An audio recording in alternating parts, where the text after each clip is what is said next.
Hello everybody. Today I decided to visit another dealership, and this time it's a Chrysler Dodge Jeep Ram dealership. So 4 brands in the one. And I visited it. This is the closest one to me. There's some other larger dealerships that are the same way, the format Dodge, Chrysler, Jeep, Ram, whatever. And it looks like there's also a Subaru, and I think, yeah, there's also a Subaru, which is weird. Once again, you don't usually think of these being together, but whatever. Like, I just wanted to visit this because, in particular for Chrysler, because, I keep talking about all my GM love and all my Ford love for all their large sedans, but I do often mention Chrysler 300, and I came to this dealership.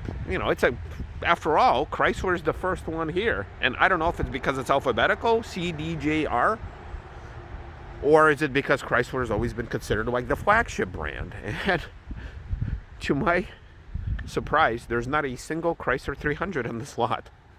So the only representation of a Chrysler is Pacifica, which is their minivan, which is okay, I guess, but I kind of looked around. I couldn't really find any that were unlocked, but even if it was, I did review I was inside a Chrysler Pacifica at once. So again, where are the cars? Where, actually, now that I mention it, where are any sedans? Look, you got all these Jeeps here, and honestly, I don't know if these are new or used. So they are all locked. I think the one thing about the whole small dealerships, and yeah, these are used, by the way, is that on a smaller dealership they do take better care of their cars, I guess, because they have less of them. So because on the Jeeps they have these old style pulling type locks, I can clearly see that they are all locked. So yeah, to my dismay, there's no sedans here at all. There's this Jeep Gladiator, which they nicely parked on a curb, and I would be surprised if it's open. Yeah. And then there's this Ram truck. So that's like their thing, as you can see. That's their thing. And there's the Corolla that I'm driving. And yeah, there's nothing for me to do at this dealership. That's a surprise. So I think at some point I will want to revisit another larger Chrysler store, or whatever the combination will be. I think they're all with 4 brands. Yeah, look, every single one is locked. I have nothing to hold on to here. And this one right here, I think this is like their sportiest one. Let me see if I can get closer to it and see the window sticker. Yeah, the Trackhawk. That's a 9. Okay, I don't know if you guys can see that. No, well, you're gonna have to trust me. It's $89,730 on the window sticker, and of course it's locked. So the gas mileage, I don't know if you guys can see that. The average is 13 miles per gallon. 11 city, 17 highway. It's pretty much fully loaded vehicle. But man, what am I doing here? Yeah. So I guess when you have a brand that only has two cars or 2 vehicles, one is a minivan and one is a 15-year-old sedan, I guess there's no point in trying to advertise it. Here is this HELLCAT. There you go. I guess that's kind of exciting. It's not a sedan, but nonetheless, look at this thing. Well, that's a HELLCAT, all right. Let's see. Oh, wow. Well, it is locked, of course. SRT. I don't know if you guys can see that. Probably not. Look how wide these fenders are. I guess there's something called WIDEBODY on these. I think. I remember seeing some video about it. Oh, look. That's metal. That's plastic. Okay. Yeah, of course it's locked. Oh, it's got a sunroof. Not often you find these things with a sunroof. There's no window sticker, surprisingly, so I don't know if it's used. Let's look at this. Ooh, nice. Once again, it's not a Chrysler, which is actually what I came here for, but I can appreciate a nice car. Ooh, right here. That's a nice badge, and I love how, you know, these are actual air intakes on these cars. On top of these, which I think are functional. Got a nice matte type of finish here. USA retail with a 2014. I don't know if it's a date code or not, or 16. Cool. Well, I mean, it's something exciting. Once again, it's at least it's a car. It's not those, because over there's nothing. And then you have this supercharged. Oh, this is just a supercharged. Oh, this one has a window sticker. Interesting. Oh, you can see an average of 13. Oh my God. 99,000. This is $100,000 SUV. Oh, so this is a Trackhawk. Okay, so you can kind of see the window sticker there. It is a 2020 Grand Cherokee Trackhawk with a sticker of $99,000. Almost, I mean, after taxes, it's going to be crazy. So, okay, well, I guess they're going to find a buyer since they keep making these extreme machines. But the wind is killing. But once again, you know, look, I can appreciate these vehicles. I really can. I know why they are made, because they're squeezing every single penny out of the production cost that they invested in making this. You know, this Jeep, this current model Jeep, hasn't been changed in a long time. This generation. I know it has uplifts and stuff and facelifts. Once again, very old design. I'm not blaming it, but I'm sure whatever works for them. Same thing for these 300s, Challengers, Chargers. I'm sorry, the wind is going to be brutal here. I know they're trying to squeeze out every possible penny out of this thing, but they need to make a new car. Just make one. Dodge or Chrysler, or make a Chrysler and turn it into a Dodge, or make a Dodge and turn it into a Chrysler. Anyway, let me walk around this place. This is a weird combo of brands here. You have Subaru on one end, and then you have Dodge, Chrysler, Jeep, Ram. On the other hand, there's a Porsche Cayenne there. So yeah, let me walk around and see what I can find. All right, so I walked around pretty much this entire lot. I am yet to find a single unlocked car. So I have a theory that somebody was probably fired for leaving a car unlocked that got stolen or vandalized or some weird stuff like that. Not a single car is unlocked. At the same time, there's not a single Dodge or Chrysler sedan here. Not even the old stuff. Well, no, that's not true. I did find a couple Chargers down there. So, but okay, let me correct myself. Not a single Chrysler sedan. So no 300, no 200, and no to any of the stuff from the past, like the Sebrings and stuff and the Dodge Dart. None whatsoever. What I did find is a bunch of these Challengers, which I guess I do like, kind of how they put like a little like different badges, like for different special editions. But that's it. You know, and all these are used. So here's an SRT HELLCAT again. Obviously, they all have different, you know, specs and all the different interior bits and pieces and all the little commemorative edition badges, whatever, right? And some of these are base models too. But the bottom line is that there's not a single unlocked car and nothing really for me to get excited over. Yeah, it's a Dodge Challenger. I would rent one of these. I would like to, even like the base model or the Chargers. Like we used to have Chargers when I was in a car rental. Yeah, like we had these base ones, SXT. And, well, this one is an all-wheel drive. We had like the cheapest ones. Yeah, people, a lot of times we had to give them away as actual full-size cars, which was a bad day to be a rental agent, where you have to give one away and not get like $12 more per day out of somebody.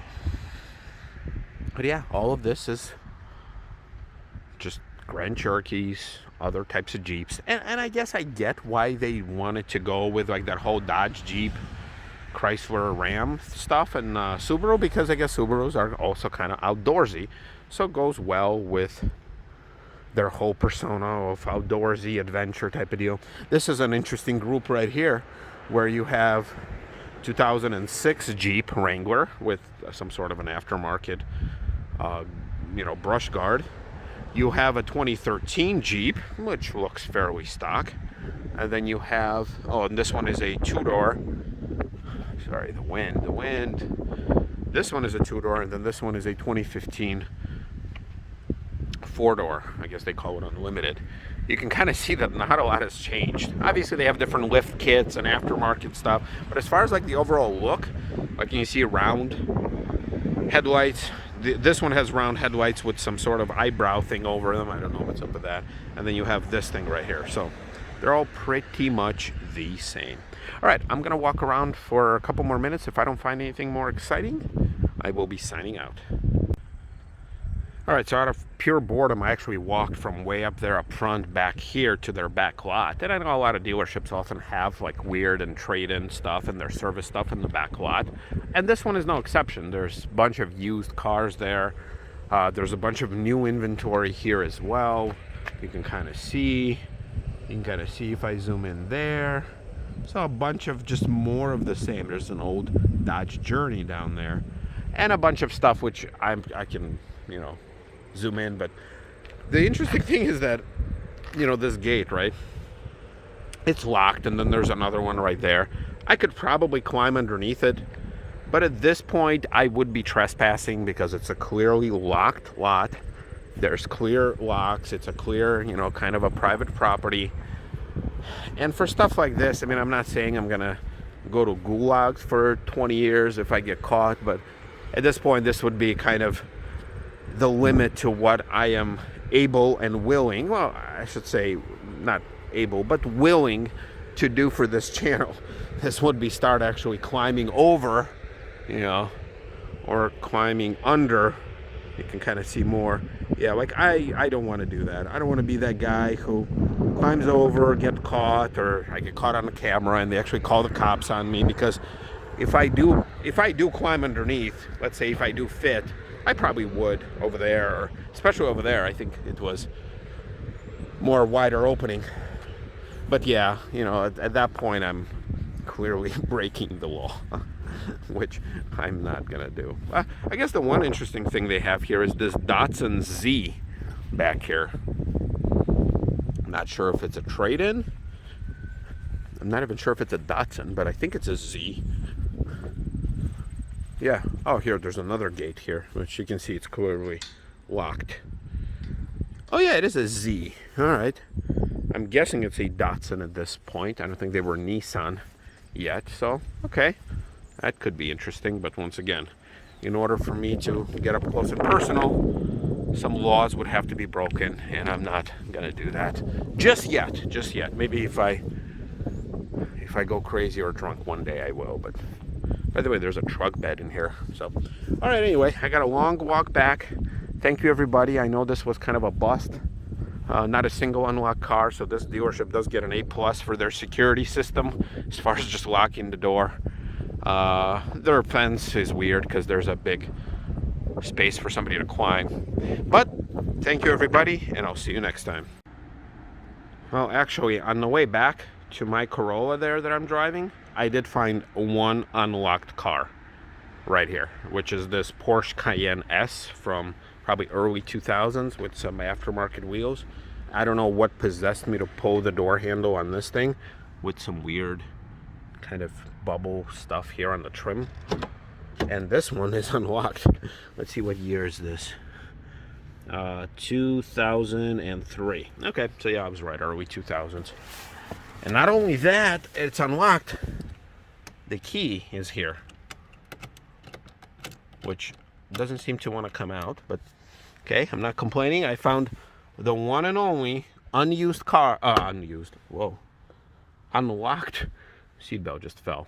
Unlocked car on this lot. So I'm lucky there. So what do you have? You have Bose stereo with a bunch of speakers. Okay. Oh, it's actually something that's...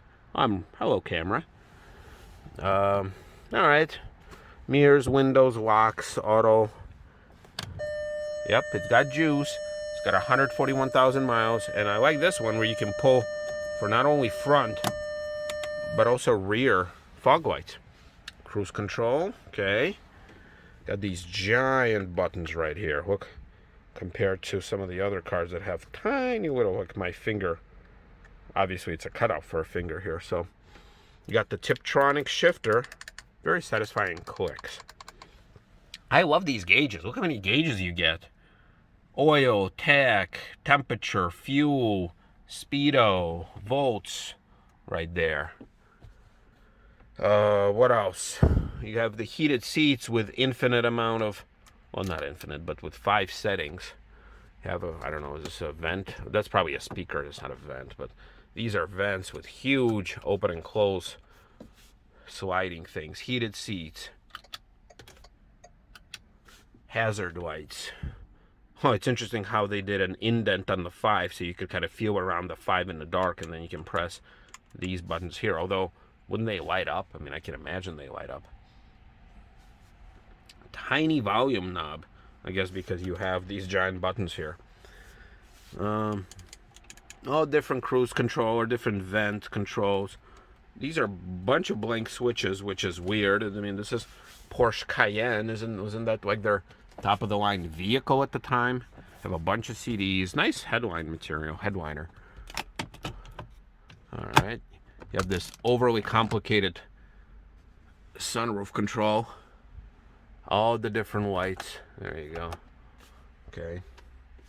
Glove box? Yeah, got all the books in there. I don't know. I don't see any. Oh, look at... I don't see any window sticker. But look, you also have a climate control. You can, like, cool the glove box. Let's see what else you have here. It doesn't smell like smoke, so obviously that's clear. Of this interesting shifter with a button down below. PRND. Oh, you can shift here and here. Okay.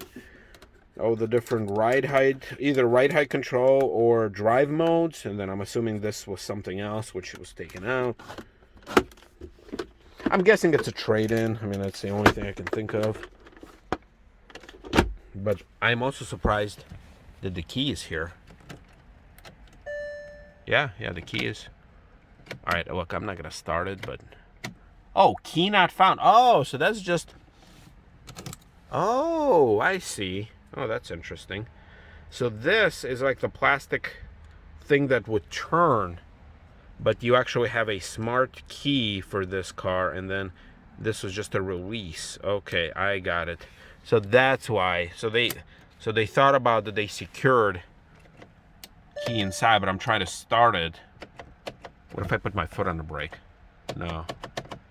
Okay, so this is a dummy key. Okay, so this is like introductory technology to smart keys. Gotcha. All right, weather is harsh as a German soldier. You have nice room, I guess. You have some vents, although this one appears to be broken. So, all right, you have a Cubs sticker. I don't know. I never went crazy for these. I personally don't care.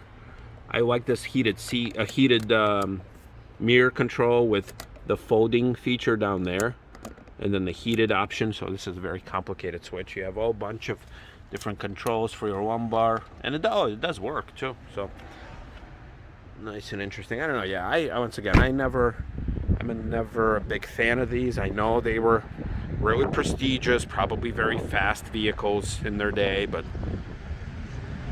I don't know. To me, I'm not a Porsche person in general. I can appreciate this car, especially the park job right here. But as far as like, oh my God, it's a Porsche Cayenne, I want one. No. You show me an 80s Buick and I would be more excited over these. So, hey, at least I'm glad I found a unlocked car at this lot without any really cars.